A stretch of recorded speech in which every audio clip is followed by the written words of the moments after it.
estate of Stephen Singer, P20104624E.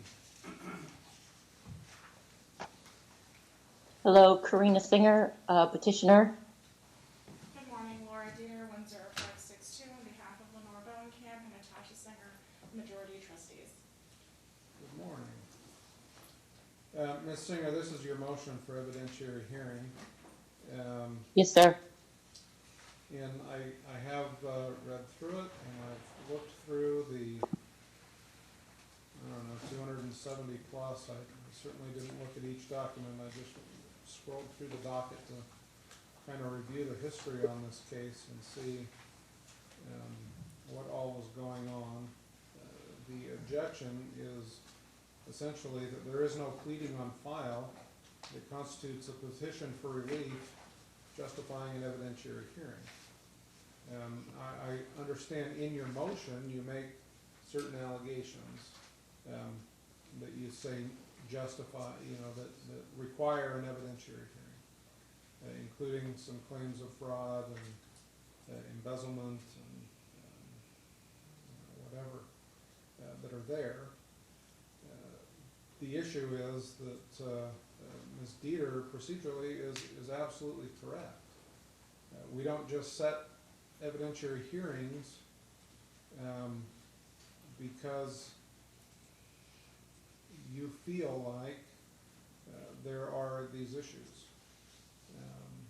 There needs to be, in probate court, we use petitions, we don't use complaints, but there needs to be a petition on file that makes the allegations that you believe warrant an evidentiary hearing. Your Honor, are you aware that there's two cases and there's another 200 plus files in a whole nother case? And that the Lenore and Natasha, the objectors, had removed all of the funds from the trust accounts and rerouted it into their personal bank accounts. And there's all accounted on file.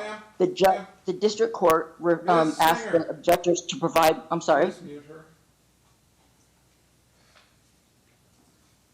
There may be a second case. There may be more than 200 filings in another case. This motion was filed in this case. And so this is the case that is before me today. If all of these things that you're saying took place, there would need to be a petition filed seeking appropriate relief against specific persons for those actions. The petition would There is, Your Honor. Ma'am. There's plenty of files. I want her muted. I don't want her unmuted.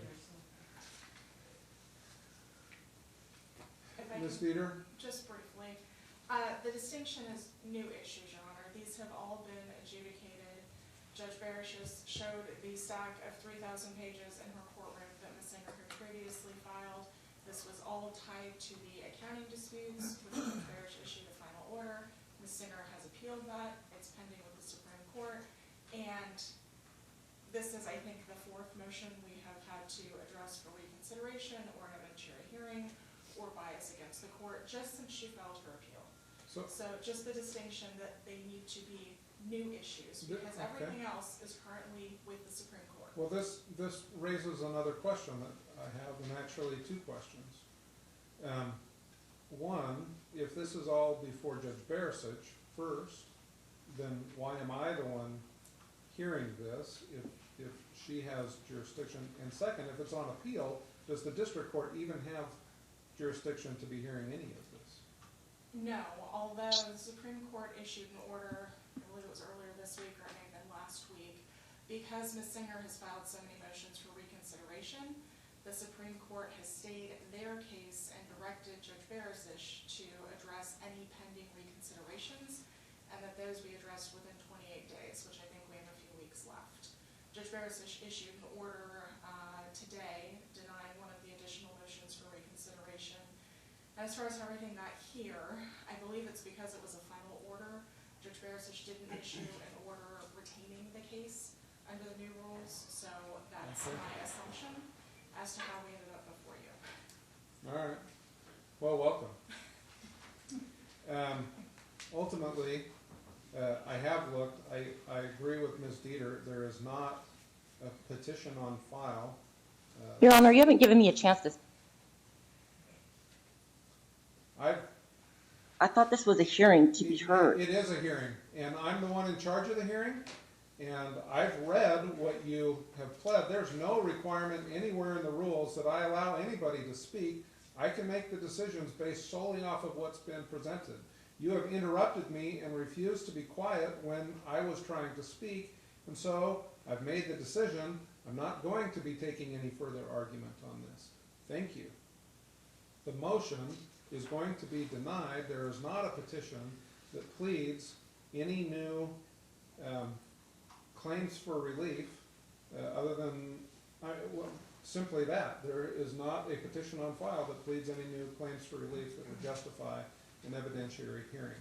If the petitioner wants an evidentiary hearing, a petition seeking relief for new claims that have not already been adjudicated by Judge Barasich or by other judges in the district court will need to be filed and served in accordance with the rules. Ms. Deeter, if you'll prepare a report and recommendation and file that. Your Honor, I filed a motion for evidentiary hearing. And I've denied it. Thank you. Thank you, Your Honor. Page 19, the estate of Joseph Moriarty, P21-106-740E.